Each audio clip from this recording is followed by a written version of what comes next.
Jésus. Gloire à Dieu. Merci. Merci, Papa, pour ce moment d'intercession. Merci beaucoup.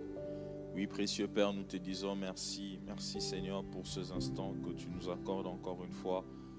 Nous sommes là, mon Dieu, à tes pieds, comme il est écrit, comme il est dit, aux pieds de Jésus.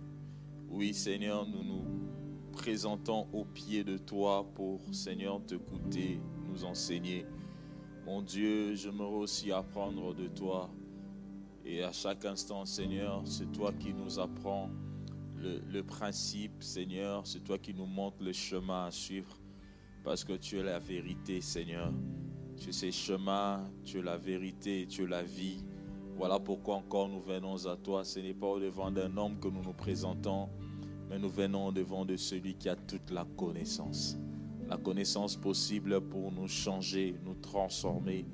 Si les hommes peuvent envoyer les enfants à l'école pour être éduqués, si nous pouvons passer par des autres écoles, l'université pour apprendre, mon Dieu, de ce qui se passe sur cette terre des hommes pour être meilleurs, à combien plus forte raison manquerons-nous de venir dans ta présence, Seigneur, pour apprendre, ô Dieu, la vraie de connaissance.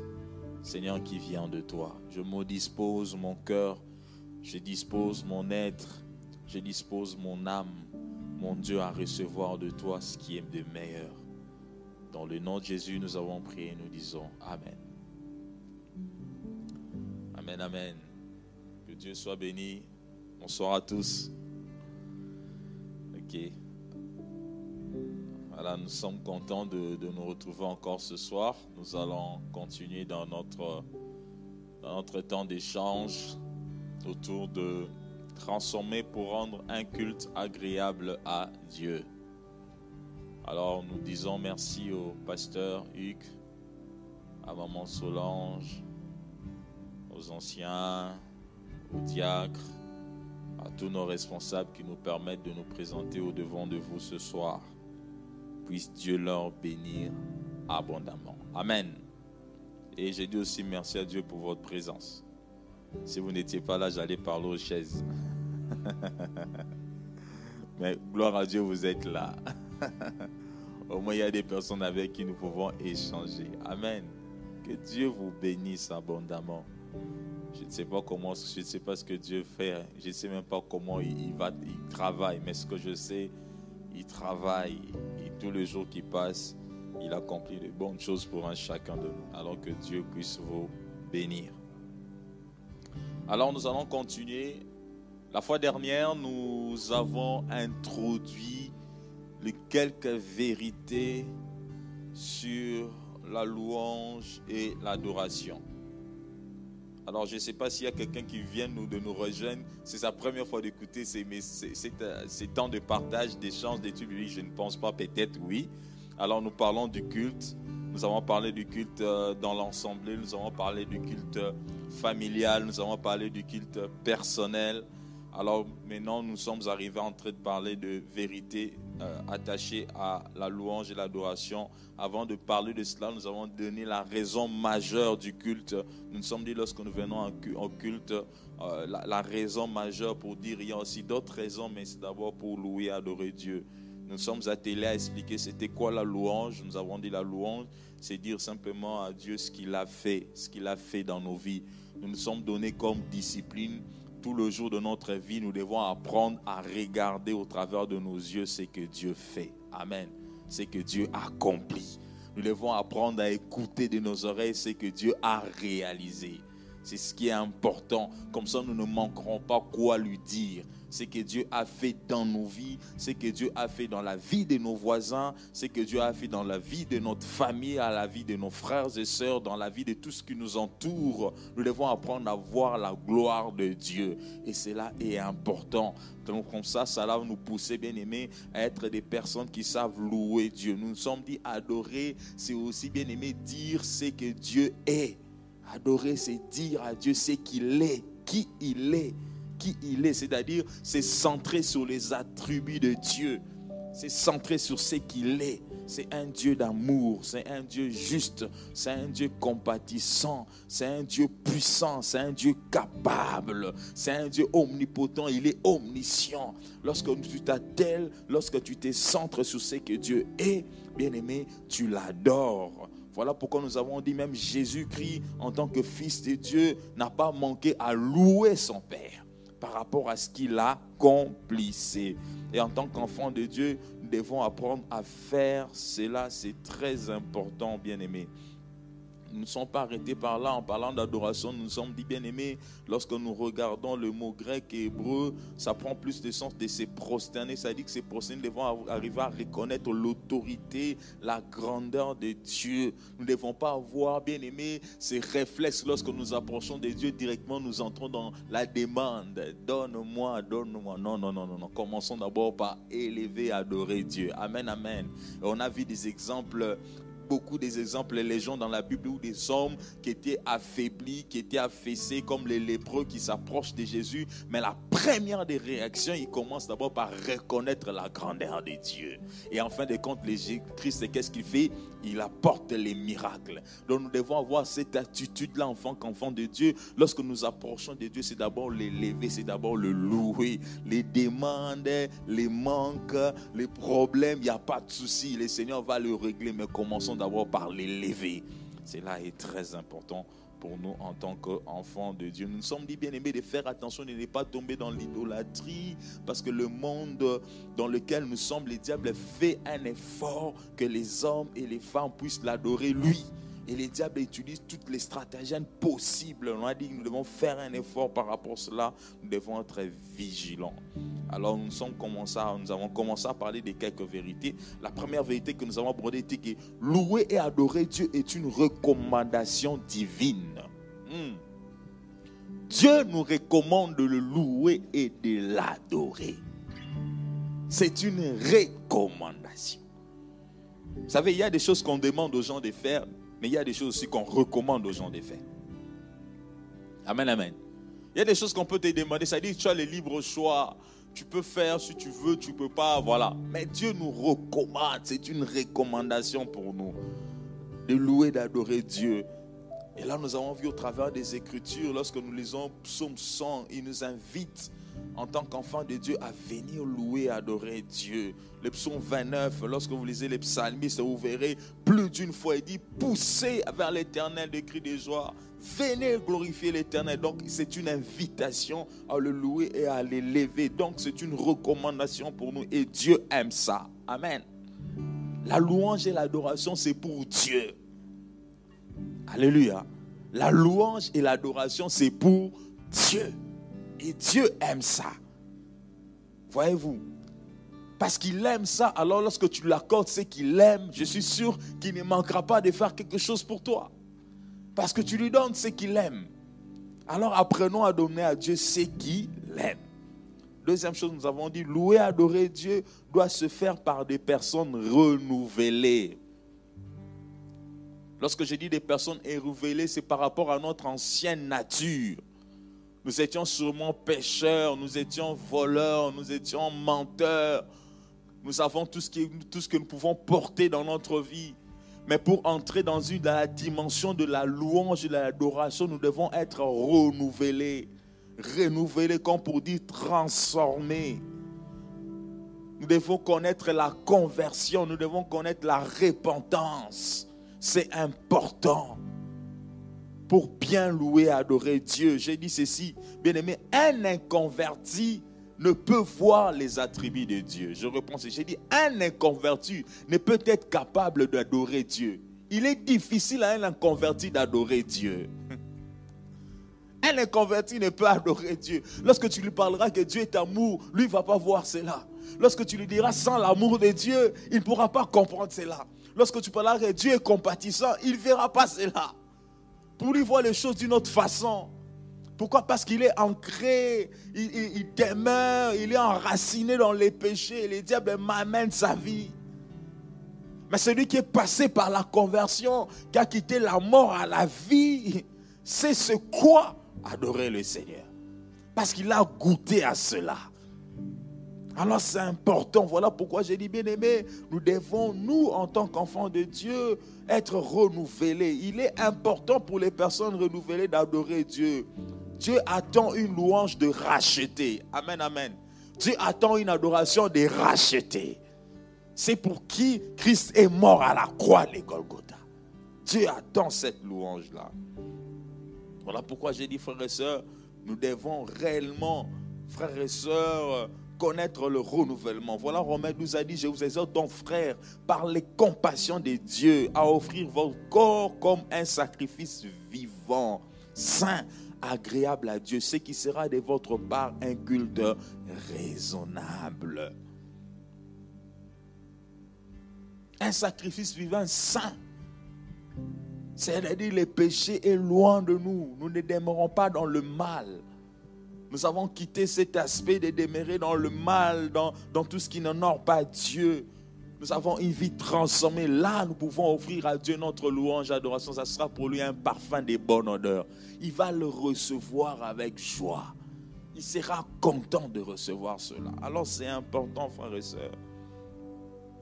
Comme pour dire, la sainteté doit caractériser notre service à Dieu. Amen, amen. La sainteté doit caractériser notre service. La sainteté doit caractériser notre adoration. La sainteté doit caractériser notre louange. Lorsque nous ouvrons notre bouche pour dire, Dieu, nous te bénissons. Je t'appelle mon essentiel. Tu es ma raison de vie. Mon El Shaddai. J'aime parce que, Seigneur, lorsque tu es là, tout ce qui était obscur, Seigneur, est éliminé. Tout ce que tu peux beau dire, les belles phrases, les bons enchaînements. Vous savez, il y a des gens qui ont tellement une bonne rhétorique, ils savent tellement rimer. Quand quelqu'un adore Dieu, tu dis, ce type ici, où est-ce qu'il est né? Il rime tellement bien, comme on a des bons strophes avec des bons vers. L'autre, quand tu écoutes, tu dis, c'est genre vraiment, comment est-ce qu'il peut... Il adore tellement bien, mais oui, c'est bien, mais l'essentiel de tout cela, c'est que le service qu'il est en train d'entreprendre soit caractérisé par la sainteté. Amen, amen. Sinon, ça sera des belles paroles pour les hommes. On va écouter des très bonnes paroles. Mais Dieu, là, pour lui, ça ne sert à rien. Parce que celui qui est en train de l'offrir, cette louange, est loin de lui. C'est du gâchis. C'est du temps perdu. Alors, il est important, bien aimé, que la sainteté puisse caractériser notre service. Dieu doit agréer notre offrande, c'est important, mais il ne doit pas s'en détourner. Nous avons lu Amos 5, 21, où Dieu était en train de se détourner de l'offrande de tout un peuple. Il s'est détourné de cela, il a dit, je hais vos fêtes. Oh, le mot haïr. Dieu dit, je hais vos fêtes. Oh, vous savez, il y a des mots qui sont durs. Hein? Quand quelqu'un dit que je hais, oh là là là là là là là, haïr. Donc, il n'aime pas. Je hais vos rassemblements. Comme pour dire, bien aimé, nous avons une responsabilité personnelle au regard, bien aimé, de notre louange et de notre adoration. C'est important pour que Dieu puisse agréer. Voilà pourquoi nous devons faire un effort en tant qu'enfants de Dieu. Hébreux 13, 15 nous a dit, par lui offrons sans cesse à Dieu un sacrifice de louange. Par lui, par qui? Par Christ Jésus. Amen, amen. C'est par Jésus-Christ, le chemin, la vérité et la vie. Il est la porte qui mène au Père. C'est par Jésus que nous pouvons nous présenter. C'est-à-dire, avant de venir, si j'implore le sang de l'agneau, Seigneur, sanctifie-moi, car c'est par toi que je peux accéder devant Dieu. C'est par toi que je peux me présenter. Vous savez, lorsque vous lisez l'Ancien Testament avec les sacrificateurs, ces personnes ne pouvaient pas se présenter à Dieu n'importe comment. N'importe comment. Non, non, non, non, non, non, non, non, non, non. Ils ne pouvaient pas. Parce qu'ils risquaient la mort. Dieu est tellement saint. Même les personnes que lui-même avait choisies, les sacrificateurs étaient choisis par lui-même. Mais ces gens-là, avant de se présenter, bien qu'ils étaient choisis par lui-même, bien que la tribu de Lévi était mise à part pour lui, pour le service. Mais ces gens, Aaron et consorts, devaient bien aimer se rassurer d'être sanctifiés avant de se présenter. Sinon, c'est la mort. Mais des fois, nous pensons parce que j'ai été choisi par Dieu, j'ai été appelé par Dieu. Ah, vaille que je me présente. Non. Non. Les sacrificateurs étaient choisis par Dieu. Lui-même les avait mis à part. Mais avant de se présenter, il devait se rassurer de se sanctifier. Il devait respecter tout ce qui était conforme à leur présentation devant Dieu. Le simple fait, bien aimé, qu'il manque à respecter une des ordonnances, bien aimé, c'était la mort. Vous vous rendez compte? Vous vous rendez compte combien Dieu tient à sa sainteté. Alléluia, peuple de Dieu. Laisse-moi te dire que Dieu tient à sa sainteté.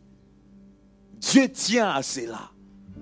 Alors lorsque nous savons que Dieu tient à sa sainteté, notre façon de nous présenter devant de lui, nous devons venir, bien aimés, avec toute humilité. Nous devons nous présenter devant de lui tout en implorant le sang de l'agneau. Nous devons passer par Jésus.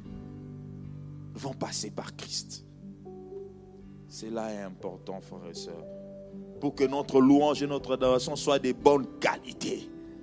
Pour que le ciel puisse se réjouir. Nous sommes obligés de passer par Christ.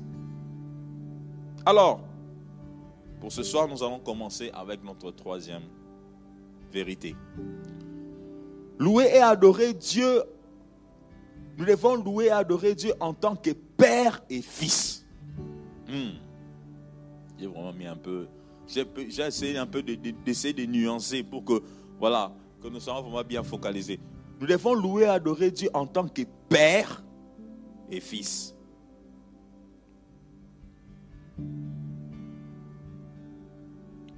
Pourquoi je dis ça? Parce que beaucoup de gens, lorsqu'ils louent, je loue Dieu. Ils s'arrêtent à Dieu. Mais ils ne descendent pas avec cette nuance. Ils ne descendent pas sous cette forme de catégorisation. Louer Dieu en tant que Père. Louez-le en tant que Fils. Cela fait appel simplement à la Trinité. Amen, amen. Cela fait appel à cela. Nous devons reconnaître Dieu comme Père et Fils. C'est important pour nous, en tant que chrétiens. C'est important pour nous. Alors nous allons lire Jean 4, 21 à 24. Si la technique peut nous aider, s'il vous plaît. Jean 4, 21 à 24, nous allons lire.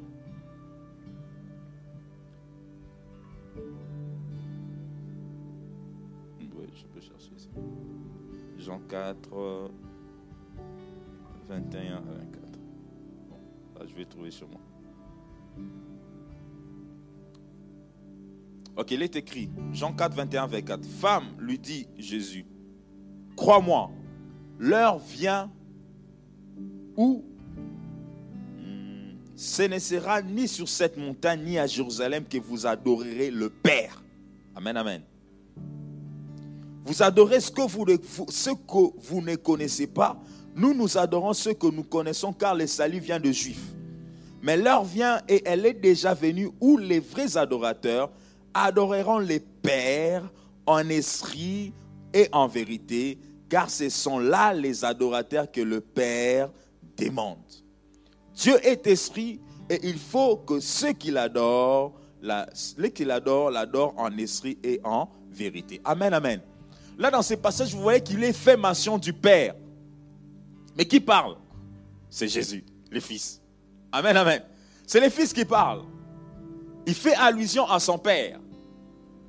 Il martèle là-dessus. Alors c'est important que nous adorons Dieu comme Père. Pourquoi? Parce que nous sommes des enfants. Amen, amen.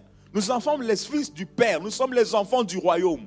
Et dans le royaume, notre Dieu, c'est notre Père. C'est important que nous puissions avoir cela dans notre pensée. Lorsque tu viens pour adorer Dieu, considère qu'il est ton Père. Ce n'est pas le Père de l'autre, mais c'est ton Père.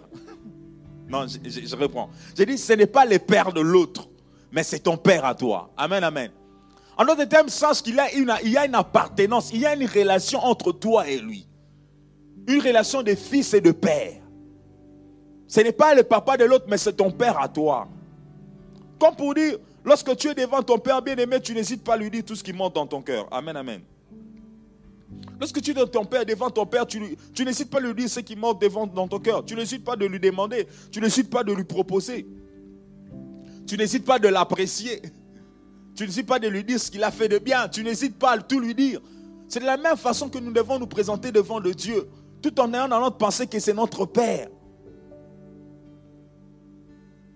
Certes, lorsque nous regardons ce passage de Jean 4, 21, 24, la question fondamentale était où devons-nous louer et adorer Dieu? Amen, amen. Lorsque nous revenons dans le contexte de ce passage, la question fondamentale de cette femme, où devons-nous louer?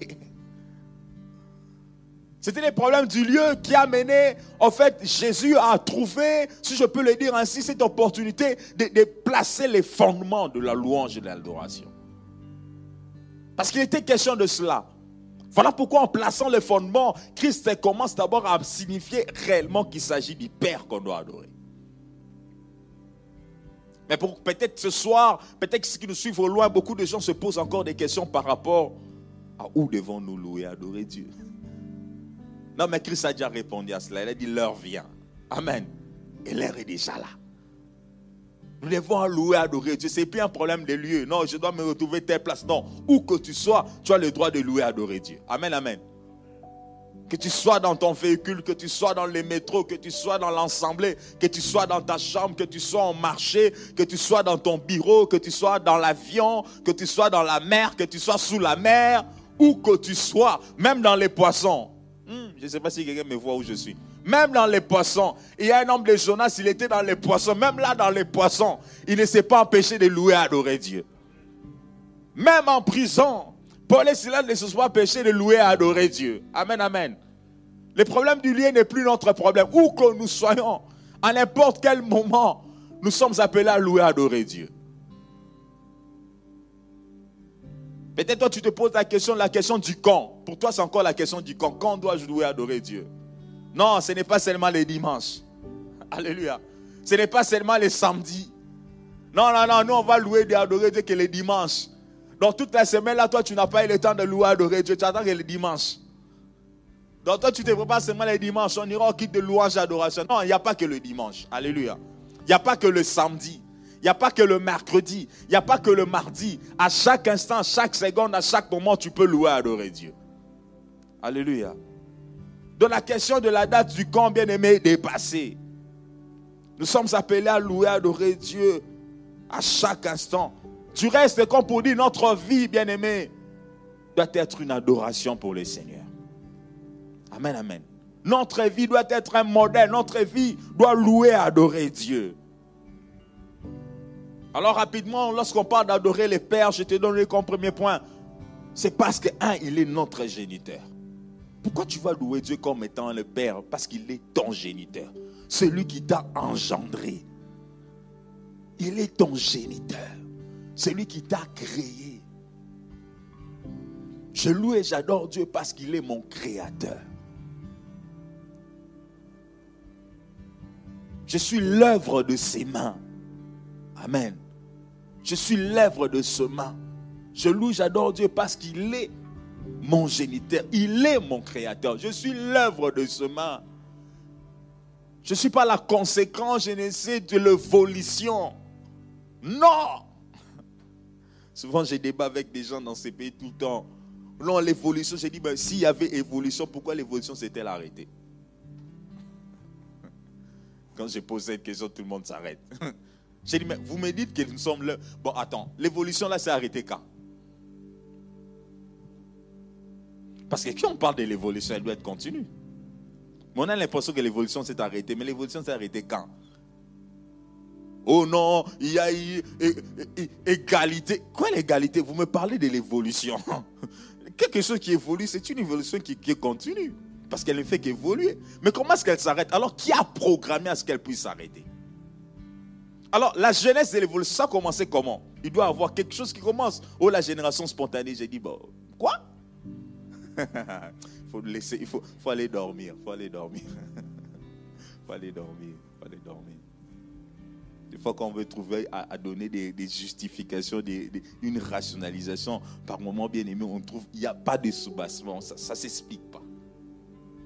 Moi, je reconnais une chose, que nous sommes l'œuvre de la création des dieux. Amen, amen. C'est Dieu qui nous a créés. Alors lorsque tu adores Dieu, reconnais qu'il est ton créateur. Il est ton géniteur. C'est lui qui t'a créé. Il a dit, créons l'homme à notre image. Amen, amen. Il a dit que le ciel soit le ciel. Il a séparé, bien-aimé, les océans, l'eau d'en haut de la terre. C'est lui qui a tout fait. Deuxième chose, frères et sœurs, parce que nous sommes ses enfants. Tu adores Dieu parce que tu le considères comme étant père, parce que tu es son enfant, tu es son fils, tu lui appartiens. Voilà. Tu es son enfant, frères et sœurs.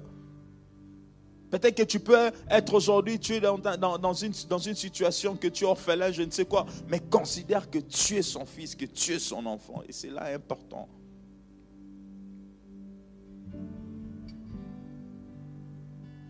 Quand on est enfant et qu'on sait que tel est notre père, on est fier. Tout enfant, je crois qu'il est fier lorsqu'il est avec son père et fier lorsqu'il est avec sa maman. Tu es fier, c'est mon père. Et par moment, lorsque tu arrives quelque part, tu es avec ton père, tu es devant tes collègues, la première réaction, et tu as vu mon papa? Tu as vu ma maman? Tout le monde le fait. On s'est presque présenté à nos amis, nos parents. Et lui, c'est mon papa. Attends, je vais te demander mon papa. Il est là, mon papa. Mais c'est la même façon. Dieu est notre Père. Nous devons être fiers de lui. J'ai un Père dans les ciels qui est un Père responsable. C'est un Père qui prend soin de moi. C'est un Père qui me connaît. C'est un Père qui a tout planifié par rapport à ma vie. C'est un Père qui a mes destinées entre ses mains. C'est un Père qui projette des bonnes choses pour moi. Comment manquerais-je à lui dire les belles paroles qui sortent de mon cœur? Je ne manquerai pas parce qu'il est un Père. Il y a une relation entre moi et lui. Vous savez, j'aime bien cet exemple. Lorsqu'un enfant crie, les parents peuvent être dans leur chambre en train de dormir. Mais lorsque les bébés crient, ils savent reconnaître ça, c'est notre enfant.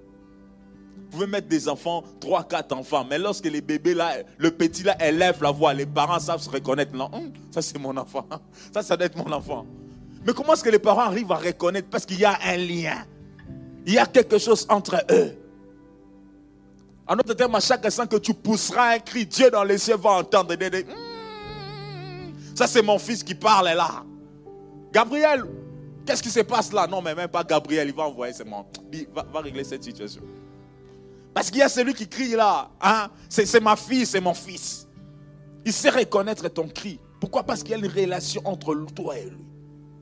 C'est ton Père. Tu es son enfant. Voilà pourquoi lorsque tu l'adores, tu dois l'adorer en ayant cela en ta tête. Non, c'est mon Père. Je t'appartiens. Ah, je suis ton fils. C'est important, frères et sœurs. 1 Jean 3, chapitre 1er dit, voyez quel amour le Père nous a témoigné pour que nous soyons appelés enfants de Dieu. Oh, ça j'aime. Il dit, voyez quel amour le Père nous a témoigné pour que nous soyons appelés enfants de Dieu. Oh! Aujourd'hui, si on t'appelle enfant de Dieu, c'est-à-dire que le Père a témoigné un amour.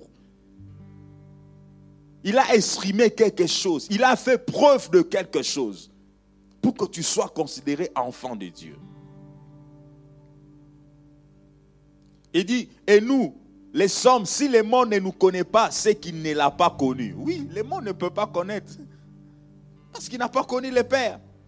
Lorsque nous considérons qu'il a témoigné son amour en nous donnant Jésus-Christ, son Fils pour nous sauver, nous ne pouvons que l'adorer sans hésitation. Alléluia. Troisième raison pour louer notre Dieu en tant que Père, c'est qu'il prend soin de nous. Ah, il prend soin de toi. Sache, le dis-toi que Dieu prend soin de moi. Il prend soin de moi, il me garde en santé. Tout ce que je peux avoir comme problème, comme situation, comme préoccupation, je sais que là dans les cieux, Dieu va faire quelque chose. Parce qu'il agit, mon Dieu travaille. Il ne sommeille pas, il ne dort pas, mais il travaille. Il prend soin de moi. C'est important. Je t'ai donné ces quelques raisons, il y en a plusieurs. Mais tu peux déjà dire, je vais adorer Dieu comme Père parce qu'il est mon Créateur. Je vais adorer Dieu comme Père parce que je suis son Fils. Je vais adorer Dieu comme Père parce qu'il prend soin de moi. Amen, amen. Alors, adorer Dieu en tant que Fils. Là, il s'agit de Christ et Jésus. J'aimerais vraiment qu'on lise ce passage. Colossiens, chapitre 1er. Le 15e verset au 20e verset. On va lire beaucoup de passages. Hein? Voilà, c'est l'étude biblique, c'est aussi ça le truc, quoi. Ouais, voilà, des fois, on ne lit pas trop, on est juste dans un passage. Voilà, c'est aussi le truc. Le truc, c'est aussi de lire à gauche, à droite. On va lire Colossiens chapitre 1er, le 15e au 20e. Voilà, il est l'image du Dieu invisible. Regardez comment ça commence. Il est l'image du Dieu invisible. Jésus-Christ. Il a lui-même dit, celui qui m'a vu a vu qui? A vu le Père. Alléluia. Il est l'image du Dieu invisible.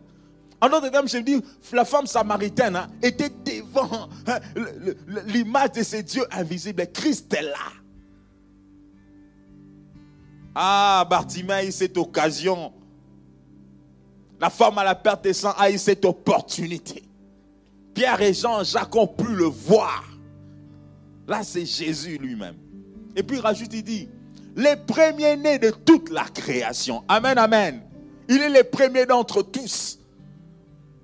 Lorsque tu adores Dieu, tu dis, Seigneur, tu es le premier-né de tous. Tu es au sommet. Tu es l'image du Dieu invisible.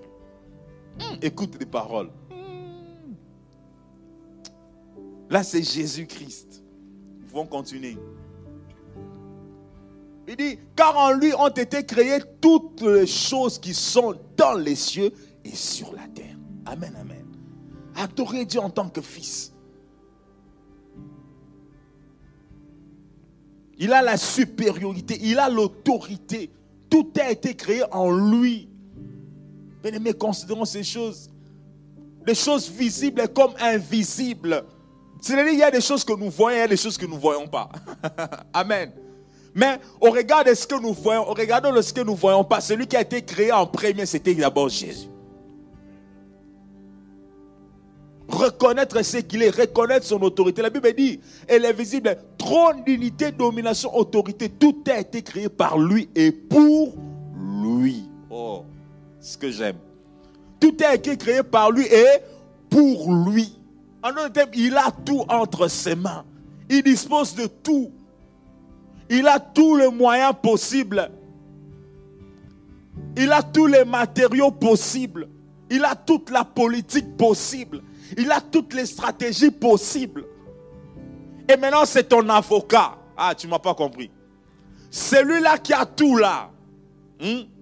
Celui-là qui dispose de tout. Celui qui était la première de toutes les créations. Visible et invisible. Celui qui trône. Celui qui garde. Celui qui a le pouvoir. Celui qui a la domination. Celui qui a l'autorité. Celui qui a le potentiel. Il est ton avocat. Aïe, aïe, aïe, aïe, aïe. Je ne sais pas si tu me saisis encore. C'est celui-là qui est ton avocat. C'est celui-là qui te défend. C'est celui-là qui plaide pour toi. Oh, mais est-ce que tu t'imagines d'abord? Non, j'aimerais que tu entres dans cette révélation-là. J'aimerais que tu quittes un peu, que tu entres dans cette révélation. Au fait, il s'agit de qui? Il s'agit de Jésus. Mais quelle est la position de Jésus vis-à-vis de toi? C'est ton avocat. Jésus, tu es mon avocat avec tout ce que tu as là. Mais dis-moi, quel est ce dossier que tu peux échouer? Quel est le dossier qui peut échouer là? Quel est le dossier qui ne pourra pas, bien aimé, t'accorder le succès ou la réussite? Quel est ce dossier? Quelle est la situation? Le monde visible et invisible, il est le premier d'entre tous. Et tout a été fait par lui et pour lui. Comme pour te dire, Christ a tout entre ses mains. Alors lorsque tu l'adores, tu considères sa position. Lorsque tu adores, tu considères ce qu'il est pour toi. Lorsqu'en adorant, tu considères ce qu'il peut faire pour toi. Bien aimé, tu ne peux pas manquer des mots. Tu ne peux pas manquer les mots. Tu ne peux pas manquer les mots. Tu ne peux même pas manquer à t'ingénuer. Tu ne peux même pas manquer à dormir au devant de lui. Tu ne peux même manquer à te prosterner. Tu ne peux pas manquer à lever les mains. Tu ne peux pas manquer à faire cela. Parce que Seigneur, tout est entre tes mains. Tout a été fait pour toi, Père éternel. Tout est pour toi. Oh, mon Dieu. Et tu es mon coach. Et tu es mon défenseur. Et tu es mon avocat. Je ne peux que te louer et t'adorer. Amen, amen. Regardez dans le monde, lorsque quelqu'un considère que celui-là c'est son yémé, celui-là c'est son boss. J'aime bien les petits là. Ah bah, passe. Même il est loin là-bas. Je ne sais pas comment ces gens-là reconnaissent ces gens sur le boulevard. Hein. Il dit, hey, Jika. Quand tu descends là-bas, tu vois les petits là du coin, là, ils te connaissent déjà. Quand tu as dit, ah, Jika. Jika. Non, ça vraiment, ça rentre pas. Ça va que ça reste. Vraiment, tu dépasses même les Américains. Stay mine. Même si tu ne voulais pas les laisser, tu vas laisser. Tu dis, ah, petit. Ah, Jika. Fais-nous du bien, fais-nous du bien. Je refuse de dire ça comme on dit en lingala. Fais-nous du bien. Ah. Ma petite, nous va en ma forme. Qu'est-ce que tu vas faire? Tu vas me laisser même la montre là, tu vas laisser. Maintenant, imagine-toi maintenant Jésus. Amen, amen. Il a tout. Tout a été fait par lui et pour lui. Ah, comment pourrais-je manquer de lui dire les belles paroles? Bien-aimé, loue, adore Dieu. Apprends à louer, adorer Dieu. Parce qu'il est tout. Entre dans cette révélation et tu verras ce que Christ sait faire. Si déjà un homme ne peut résister à faire du bien à quelqu'un parce que lui donne les paroles de louange entre guillemets dans le langage humain, alors combien plus fort lorsque tu fais pour Dieu ton Créateur? Oh, ne perds pas ton temps, bien-aimé, loue et adore Dieu. Quatrième des choses, l'esprit et la vérité doivent caractériser notre adoration ou notre louange. L'esprit et la vérité doivent caractériser notre louange et notre adoration. Nous allons lire Jean 3. Jean 3, 6, il est écrit: ce qui est né de la chair est chair, ce qui est né de l'esprit est esprit. Ne t'étonne pas que je t'ai dit, il faut que vous naissiez de nouveau. Le vent souffle où il veut et tu entends les bruits, mais tu ne sais d'où il vient, ni où il va. Il en est ainsi de tout homme qui est né de l'esprit. C'est important, bien aimé, parce que l'esprit et la vérité doivent caractériser notre louange et notre adoration. Lorsque je parle de l'esprit, c'est-à-dire pour prier, pour adorer Dieu en esprit, il faut que tu sois né d'esprit. Amen, amen. Voilà pourquoi la Bible est claire. Ce qui est né de la chair est chair, mais ce qui est né de l'esprit est esprit. Si tu veux entrer dans la dimension de louer, adorer Dieu en esprit, il faut que tu sois né de l'esprit. Il faut que tu passes par le baptême du Saint-Esprit. Il faut que le Saint-Esprit opère en toi. Comme ça, bien-aimé, tu pourras l'adorer dans cette dimension-là. Il y a beaucoup qui s'arrêtent à louer dans une dimension, entre guillemets, loin de l'esprit. Ils ne s'arrêtent qu'en utilisant un peu le langage humain. Mais ils n'entrent pas dans la profondeur de la révélation par l'impact du Saint-Esprit. Alors il est important qu'à un moment donné, lorsque tu loues, tu adores Dieu, que le Saint-Esprit te guide dans ta louange et dans ton adoration. Amen, amen. Parce que l'Esprit de Dieu nous conduira dans toute la vérité, nous dit la Bible. Il faut que le Saint-Esprit te conduise, bien aimé, dans la profondeur de la louange et de l'adoration. Donc tu en as fort besoin. Et tu as besoin de naître par l'Esprit. De naître dans l'Esprit, d'être impacté, d'être influencé par le Saint-Esprit. Il te faudrait quitter la dimension de la chair. Il y a beaucoup qui louent Dieu, qui adorent Dieu toujours dans la chair. Ils sont encore dans la chair. Mais il faut à un moment donné que tu quittes cette dimension. Que tu quittes la chair pour adorer Dieu dans la dimension de l'esprit. Beaucoup font bouger les corps. Ouais, il n'y a que le corps qui bouge.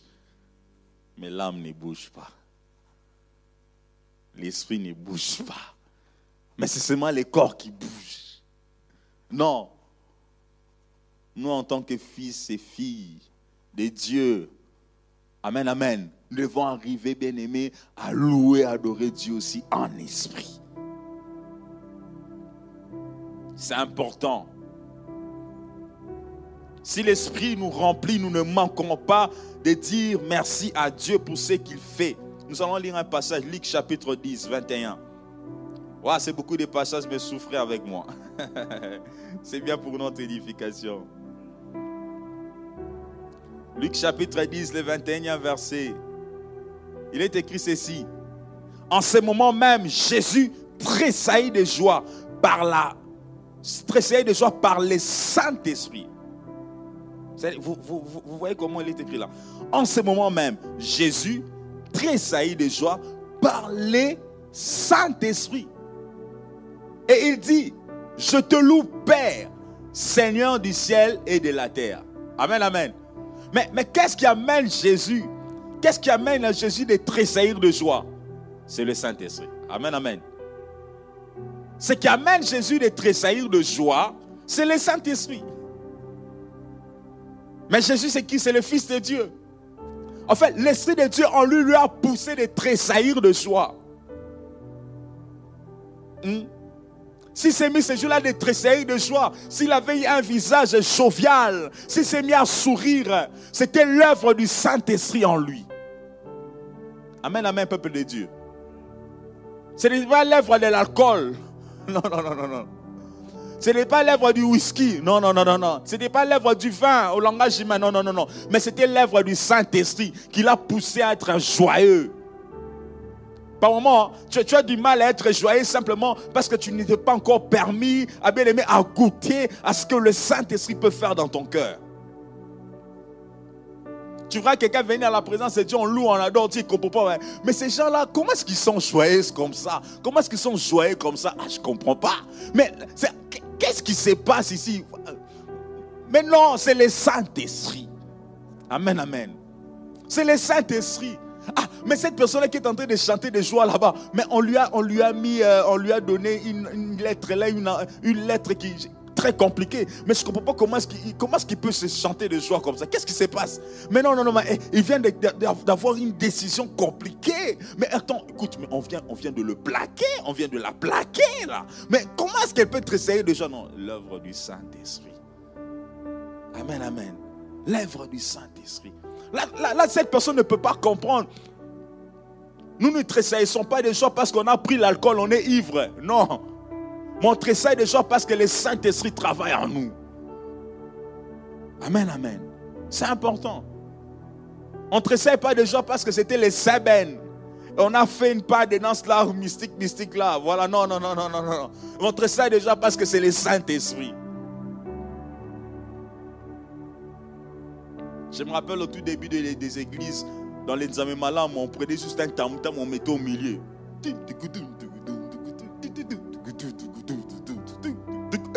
Louange, tout le monde saute. Quand les gens ils sont fous, quoi. Non, juste un tam-tam. Et les voix et les mains. Mais les gens sautent pour Jésus.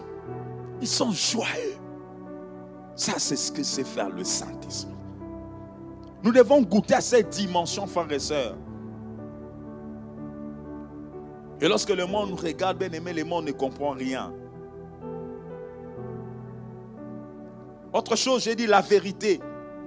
Voilà, louer, adorer Dieu, comme je l'ai dit, frères et sœurs, doit se faire en esprit, mais pas seulement par l'esprit, aussi par la vérité. Lorsque je parle de la vérité, c'est la parole de Dieu. Amen, amen. La parole de Dieu doit caractériser notre louange et notre adoration. C'est important. Parce que la parole de Dieu est vérité. Alléluia. Tu veux bien adorer Dieu, apprends à connaître la parole de Dieu. Elle te servira de soubassement dans ta louange, dans ton adoration. Comme pour dire le contraire de la vérité, c'est le mensonge. Amen, amen. Oui, nous ne sommes pas dans le mensonge, nous ne sommes pas dans la médisance, mais nous adorons Dieu par la vérité qui est tirée dans sa parole. Dans sa parole. Et vous allez voir avec moi que la vérité et l'esprit s'associent. Amen, amen. Parce que le Saint-Esprit nous conduit dans toute la vérité. Lorsque le Saint-Esprit déborde en nous, bien-aimés, ça va t'amener à puiser dans la parole de Dieu. Ça va te donner la révélation de qui est Christ. Et tu vas l'adorer, tu vas le louer en vérité. Nous devons apprendre ces choses, frères et sœurs. Voilà pourquoi nous ne pouvons pas nous mettre à louer Dieu, à adorer sans son esprit. Nous avons besoin de son Esprit Saint. Nous n'adorons pas, nous ne louons pas Dieu parce qu'on a appris à bien parler, on a appris à écrire des belles phrases. Non. Parce qu'on a appris à bien jouer à sa guitare. Non. On a besoin de l'Esprit de Dieu. C'est pas parce que j'ai tellement une belle voix, j'ai un talent. Donc quand je chante là, non. C'est pas question de potentialité de voix ou de talent, mais c'est question d'esprit. Parce que nous avons besoin du Saint-Esprit de Dieu. Le Saint-Esprit de Dieu, c'est comme le chef d'orchestre. Il vient mettre toutes choses. Il vient créer l'harmonie qu'il faut. Il vient créer la symbiose qu'il faut. Et il vient nous amener, il amène cette chorale à élever le roi de gloire dans une autre dimension, dans une autre révélation. C'est comme ça que par moments, lorsque le Saint-Esprit agite, lorsque le Saint-Esprit là, vous pouvez prendre une chanson même qui est normale. Vous prenez la même chanson que vous avez toujours chantée, mais sous l'impact du Saint-Esprit, vous mettez à chanter, vous ne comprenez pas des choses, comment ça se passe. Parce que le Saint-Esprit était là.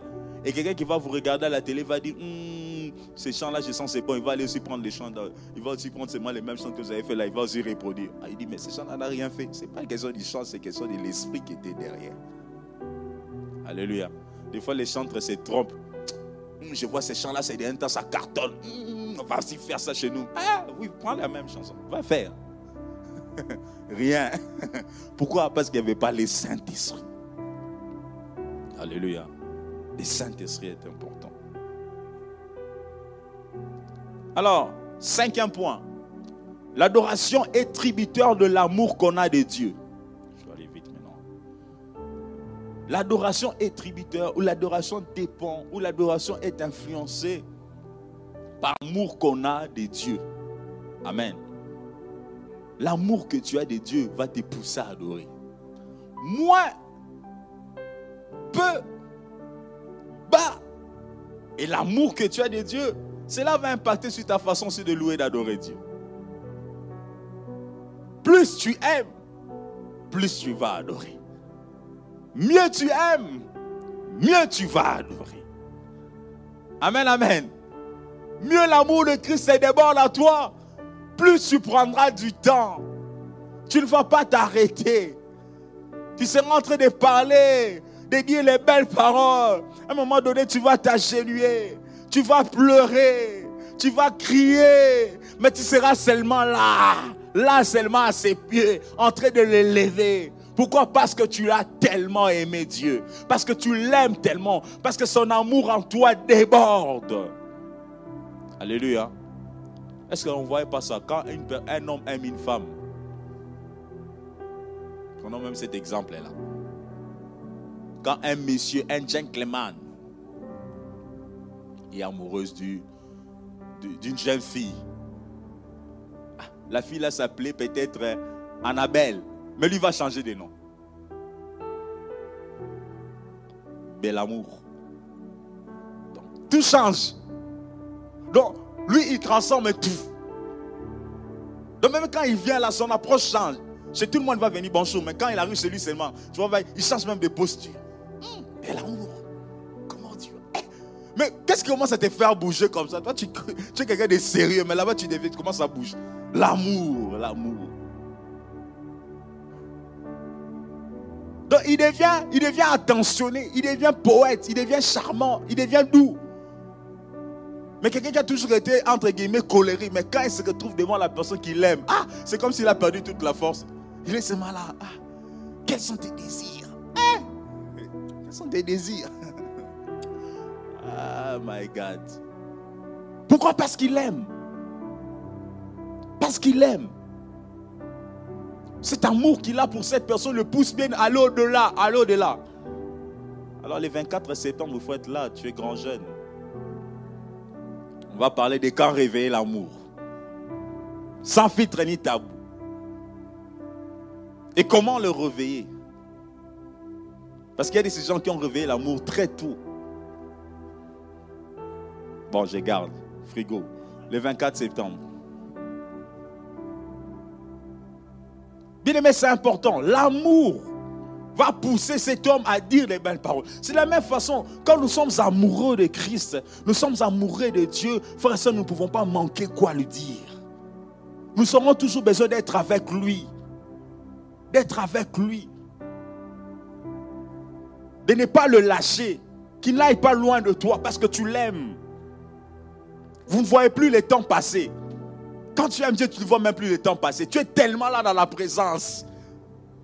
Tu ne vois plus le temps passer.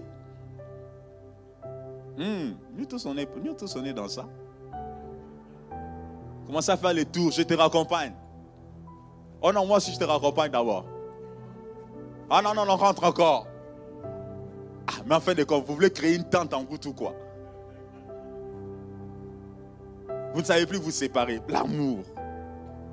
C'est la même façon avec Dieu.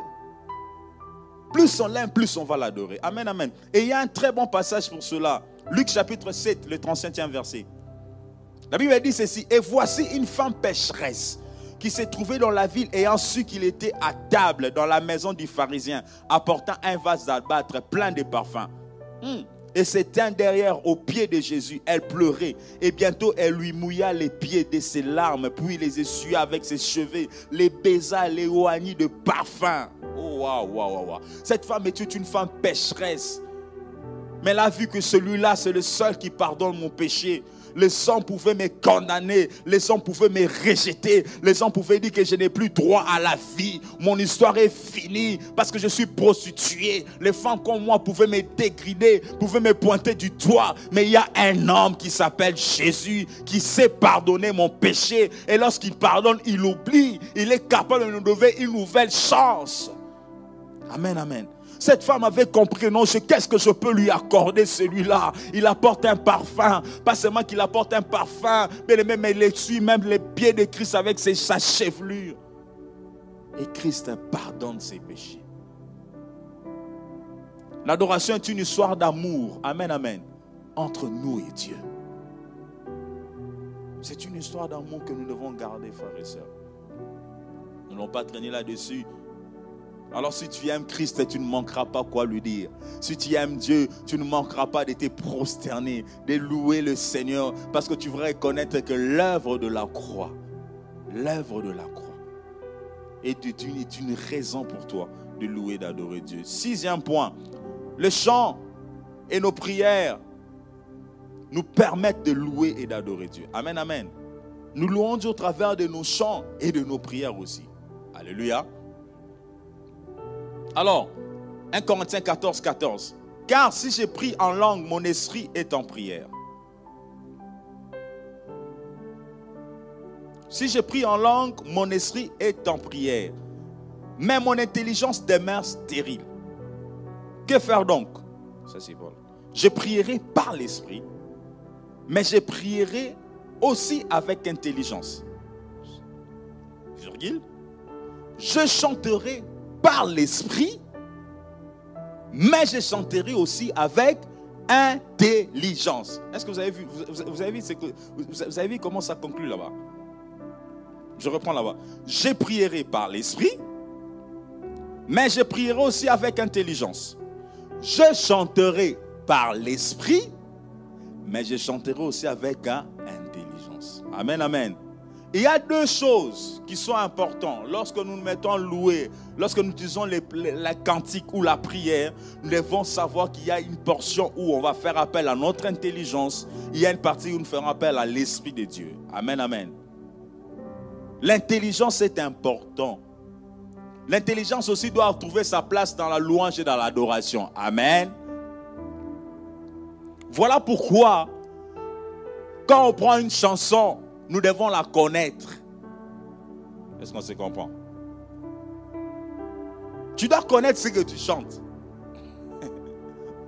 Tu dois savoir ce que tu chantes. Ce n'est pas seulement la mélodie. Une belle mélodie. Toi, tu demandes à la mélodie. Les paroles, tu t'en fous. Ah, mais que disent les paroles? Que disent les paroles? Il faut connaître ce que tu chantes. Que disent les paroles? Donc tu dois faire appel à ton intelligence. Pourquoi? Parce qu'il y a de ces gens, tu ne connais pas l'anglais. Mais toi tu aimes adorer en anglais. Oh non, moi ces derniers temps, la louange c'est toujours en anglais. Mais tu ne connais rien de l'anglais là. Tu prends la chanson d'anglais, tu mets dans la chambre. Oh Jésus, Yamako, Sierra. Tu vas adorer avec Céline. Avec Whitney Houston. Tu vas l'adorer avec Shakira là-bas. Parce que toi, vraiment, les paroles, tu t'en fous. Non. L'intelligence, nous avons lu, elle fait appel à l'intelligence. Voilà pourquoi il est dans la responsabilité des chantres. Même lorsque les chantres se présentent ici, ils apprennent toujours une chanson. Ils vont mettre les paroles. Dieu soit béni. Dans notre église, nous avons même les paroles. Nous avons des paroles qui circulent. Amen, amen. C'est pour faire appel à l'intelligence, savoir je dis quoi. Voilà pourquoi vous voyez, même les dimanches pendant nos cultes, là, les paroles sont en train de circuler là-bas. Oh Dieu, tu es grand. Oh, tu sais si. Pourquoi ça fait appel à ton intelligence? Tu dois savoir que non, oui, je suis en train de dire à Dieu qu'il est grand. Amen. Je suis à dire à Dieu qu'il est puissant. L'intelligence, tu dois savoir ce que tu dis à Dieu. Parce que plus tu sais ce que tu dis à Dieu, mieux tu l'intériorises et mieux tu l'adores. Mais quand tu ne sais pas ce que tu dis à Dieu, mais tu es dans quoi? Tu es dans quoi? Donc on doit faire appel à l'intelligence. C'est important. Tu dois connaître ce qui comporte les chants. Voilà pourquoi aujourd'hui, il y a des gens entre guillemets qui ont fait des chansons chrétiennes qui n'ont rien à voir avec Dieu. Je ne sais pas si quelqu'un me comprend. Il y a des gens entre guillemets qui ont fait des cantiques chrétiens mais qui n'ont rien à voir avec Jésus. Mais ils l'ont sorti entre guillemets sous les labels des chrétiens. Mais lorsque tu prends la chanson, tu lis la chanson, tu te rends compte, mais ça n'a rien à voir avec Jésus. Ça n'a rien à voir avec Dieu. Ça a plutôt à voir avec sa copine. Mais il a mis là. D'où bien aimé, nous devons faire appel à l'intelligence. Amen, amen. Nous devons prendre la chanson, la regarder, le lire et le comprendre. L'intelligence fait appel aussi, bien aimé, par rapport à la parole de Dieu. Est-ce que la chanson que je suis en train de chanter là trouve ses fondements dans la Bible ou pas? Amen. C'est peut-être une chanson qui n'honore pas Dieu.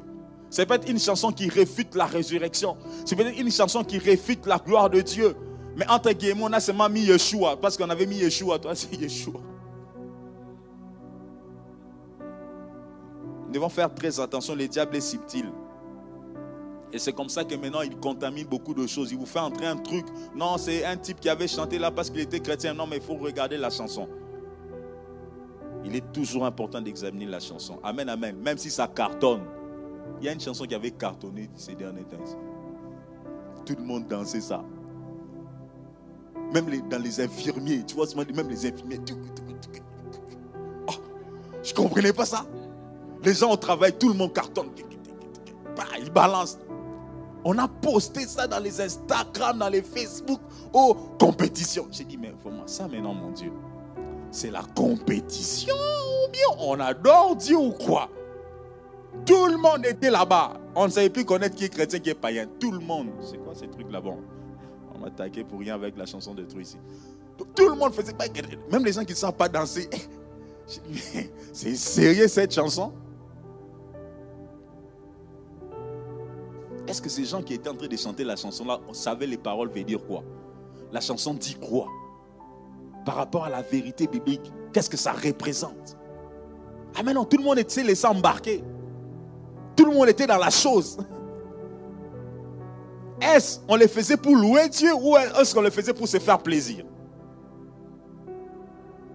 Ah, ma soeur, tu as donné la réponse. Les gens les faisaient pour se faire plaisir. Les gens ne les faisaient pas pour louer et adorer Dieu. Rien à voir. Voyez-vous le piège de l'ennemi? Et nous, en tant qu'enfants de Dieu, nous avons la révélation. Nous devons toujours, bien aimer, prier Dieu avec intelligence, connaître la chanson. Voilà pourquoi même lorsqu'il y a des chansons bien aimées que les peuples les uns ne connaissent pas, on les appelle toujours à interpréter. Il faut traduire. Tu dois expliquer, cette chanson veut dire ceci, cette chanson veut dire cela. Au moins les gens connaissent. Ah, cette chanson, même si c'est en hébreu, mais vous chantez en grec, mais interprétez que les gens comprennent c'est quoi la chanson. Amen, amen. Ça, c'est de la responsabilité de nous tous. C'est important, frères et sœurs, de comprendre ces choses. Chanter en esprit et en vérité. Alors, nous allons lire un passage. Nous l'avons déjà lu, 1 Corinthiens 14, je crois que nous l'avons lu. Voilà, 1 Corinthiens 14, 16. Autrement, si tu rends grâce par l'esprit comme celui qui est dans les rangs de l'homme du peuple, répondra-t-il Amen à ton action de grâce, puisqu'il ne sait pas ce que tu dis. Alors, lorsque nous prenons la partie de la vérité, il est important aussi de prendre la partie de l'esprit. Chanter et adorer Dieu en esprit. Tu peux commencer à tenter, voilà, parlant en langue te prend. Commence à chanter en langue, tout ce que le Seigneur te met, tu chantes en langue, c'est bien. Mais écoute, il faut de l'équilibre. Parce que ceux-là aussi ne comprennent rien. Amen, amen. Tu te défies toi-même. Il faut de l'équilibre. Des fois, par moment, ce qui arrive, c'est que les gens sont dans l'extrême. D'autres gens vont vraiment faire un culte spirituel. Adoration des vieillards. Ils viennent là, ils commencent tous en langue. Ils chantent en langue. Mais quelqu'un d'autre sera là aussi, il ne va rien comprendre.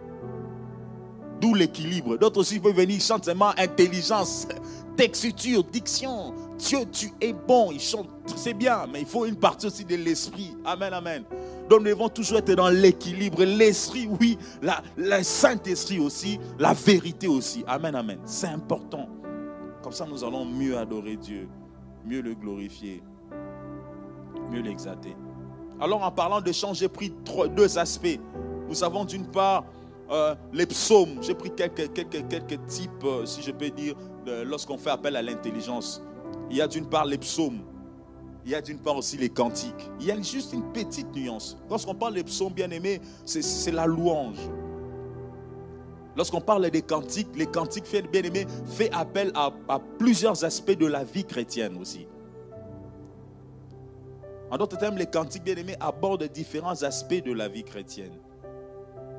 Et quand vous voyez avec les psaumes que nous connaissons nous tous, les psaumes, bien aimés, lorsque vous prenez comme les psaumes d'Asaph, les psaumes de David, il y a beaucoup il y a beaucoup de types de psaumes. Mais ce que nous devons reconnaître dans ces psaumes bien-aimés, par moments elles expriment la souffrance, par moments les psaumes expriment aussi la joie, la victoire, par moments les psaumes expriment simplement la gratitude que les peuples doivent présenter à Dieu. Donc il y a beaucoup d'assez dans les psaumes. Mais par là, qu'est-ce que je veux dire? C'est-à-dire, bien-aimés, nous pouvons avoir de cantiques, mais tous les cantiques que nous avons ne louent pas forcément Dieu. Amen, amen. Je vais m'expliquer. C'est-à-dire, des fois, lorsque tu prends les textes d'un chant, tu te rends compte que ces textes des chants, en fait, ça ne se centre pas sur ce que Dieu a fait. Mais les textes du chant se centrent, par exemple, sur la souffrance. Amen. Soit tu prends un texte des chants, tu lis les textes des chants, tu te rends compte que les textes des chants se centrent sur ce que Dieu a accompli. Mais tu peux voir un autre texte des chants bien-aimés, ça se centre plutôt sur les difficultés, les épreuves de la vie. Amen. Mais ces chants-là sont aussi, entre guillemets, les chants chrétiens. Mais nous devons apprendre à faire la part des choses. C'est-à-dire que quand je prends ces chants, je le lis, je vois les textes, je sais que non, ça rend gloire à Dieu. Oui, ça je peux l'utiliser dans mon moment de louange et d'adoration. Mais il y a d'autres chansons bien-aimées qui sont simplement une forme d'exhortation. C'est comme si nous nous encourageons entre nous. Alléluia. C'est important que nous le savons. Voilà pourquoi lorsque tu lis avec moi, ça c'est l'apôtre Paul qui parle, je vais chercher ce passage. L'apôtre Paul qui nous demande bien-aimé de nous... il fait appel à... je vais chercher ce passage, s'il vous plaît. Je crois que je l'ai écrit.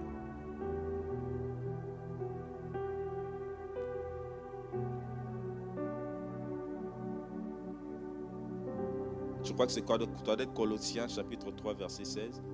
On va voir.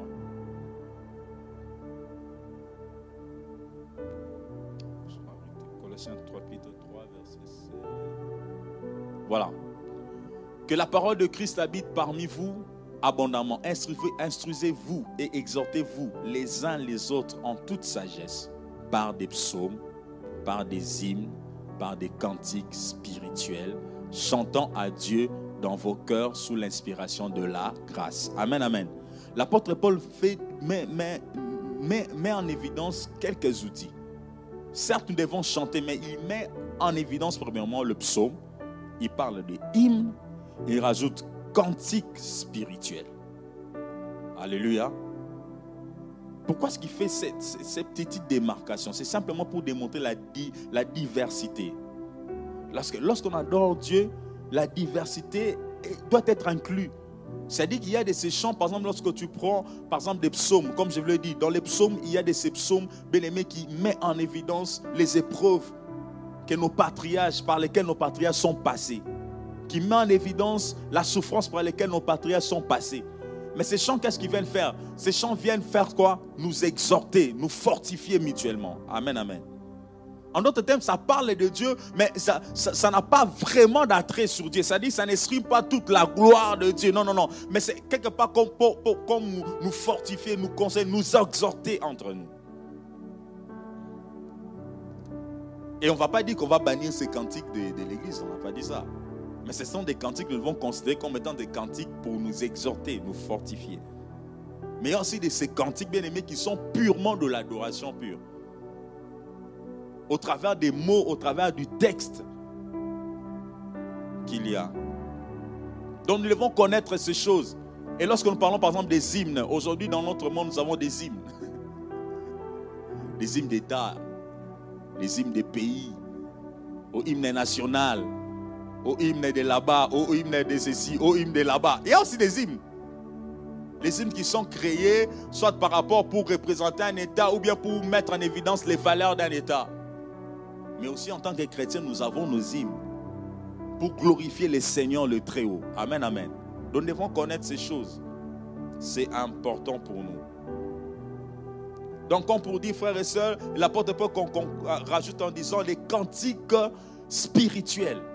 Lorsqu'il parle des cantiques spirituels, oui, là, ce sont des cantiques bien aimés que nous sommes appelés à utiliser, mais aussi des cantiques qui émanent de l'inspiration du Saint-Esprit. C'est-à-dire, nous pouvons être là dans l'assemblée en train de louer, d'adorer Dieu. Quelqu'un fait monter une chanson, fait monter un cantique bien aimé qui était l'inspiration du Saint-Esprit. Ces choses aussi, nous devons aussi les expérimenter. C'est important pour nous, pour notre édification. Et lorsque vous lisez dans la Bible, vous allez voir, la parole de Dieu nous parle par exemple des cantiques d'Ézéchias, cantiques d'Anne, cantiques de Moïse. Prenez le temps de lire ces cantiques. Vous allez voir combien ces patriarches, au regard de ce que Dieu avait fait dans leur vie, sont en train de faire monter un cantique pour reconnaître la grandeur et la bonté de Dieu. C'est important. Alors rapidement, je vais conclure ici. Les acteurs du culte.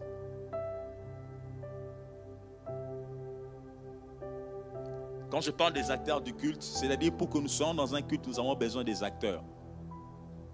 Lorsque vous regardez dans l'Ancien Testament, pour qu'un culte puisse se dérouler, on avait besoin des Lévites. Alléluia.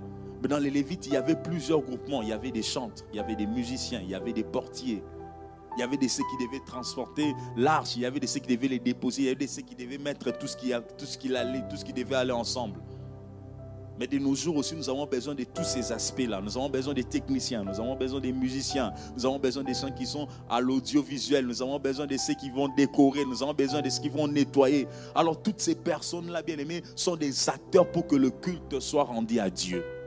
Mais il y a une chose importante que nous devons reconnaître, frères et sœurs, c'est que la sanctification, la disponibilité et la compétence doivent caractériser toutes ces personnes. C'est dit bien trois choses. La sanctification, la disponibilité et la compétence. Alléluia.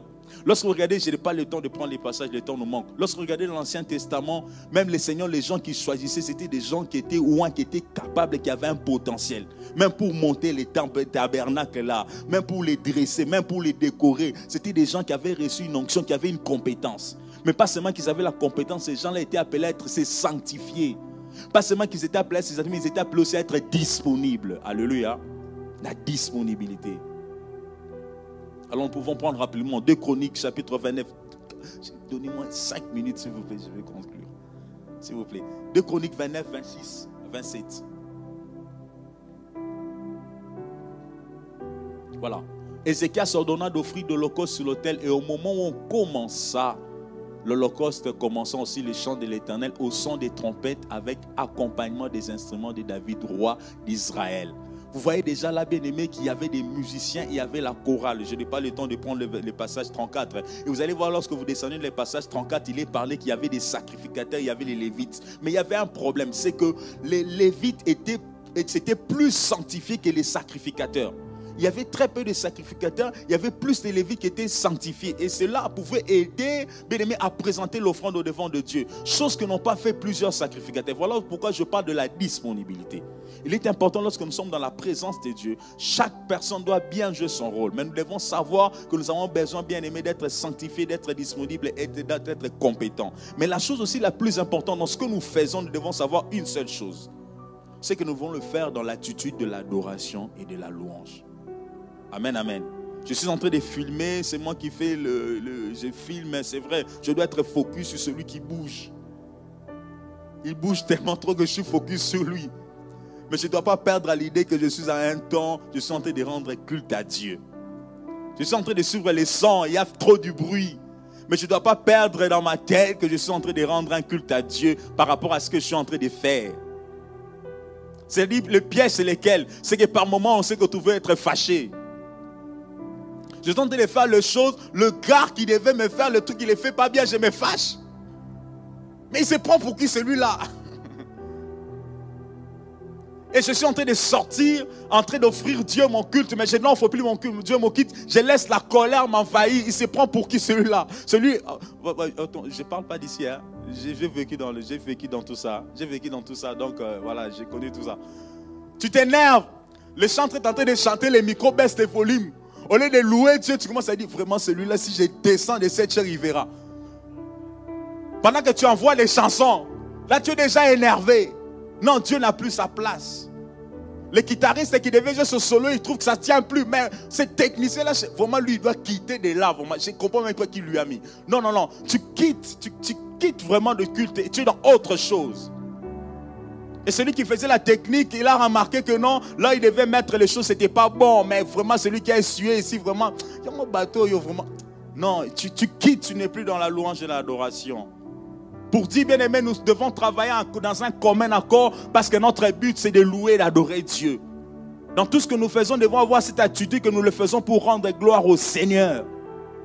Et cela va aider que le culte soit rendu, soit agréable à Dieu. Parce que c'est un parfum que chacun de nous contribue à ce que ce parfum de bonne odeur puisse lui revenir. Et c'est très important, frère et sœur. Donc les acteurs dans le culte, nous devons d'abord tous être focalisés sur Dieu au travers de ce que nous faisons. Et les chantres, nous ne chantons pas pour les peuples. Je ne sais pas si quelqu'un me comprend. On ne chante pas pour les peuples. Quand je mets ça, ils vont bien danser. Oh, c'est pas pour eux. La chanson, la louange, l'adoration, c'est pour Dieu. Des fois, les chants sont influencés. Non, non, ils aiment bien ça. Ah, j'aime bien mettre cette chanson-là. Ah, si je mets ça, Papa Gauthier aime bien ça. Oh, toi, tu commences à faire le gros parce que Papa Gauthier aime bien cette chanson-là. Ah, non, non, non, non, non. C'est pour Dieu que tu le fais. Alléluia. C'est important. Voilà pourquoi vous allez voir, lorsque Babylone vient, il prend le peuple, il l'amène à Babylone, il leur demande de chanter les cantiques de Sion. Il dit, chantez pour nous les cantiques de Sion. Le peuple dit, mais comment pourrons-nous chanter les cantiques de Dieu dans une terre étrangère? Ces gens-là étaient en train de demander les cantiques de Sion pour leur plaisir, pour les oreilles, pour que ça les fasse du bien. Mais ça n'avait rien à voir avec la gloire de Dieu.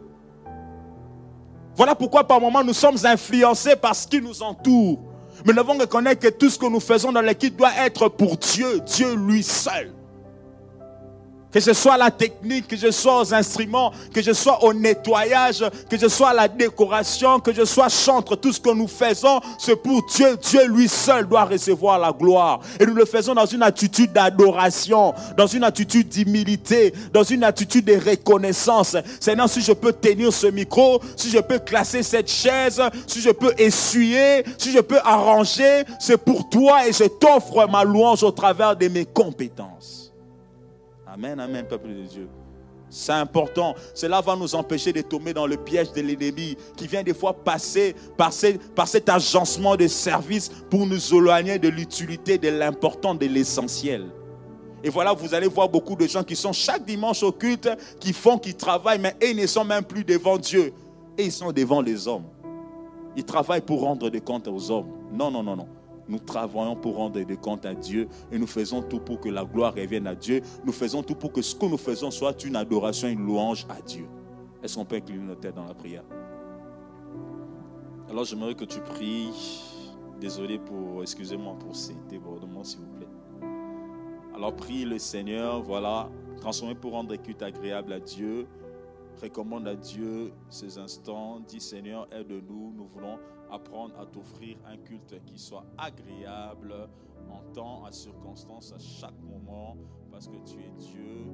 Que toute la gloire soit pour toi, Saint-Esprit de Dieu. Nous ne pouvons rien faire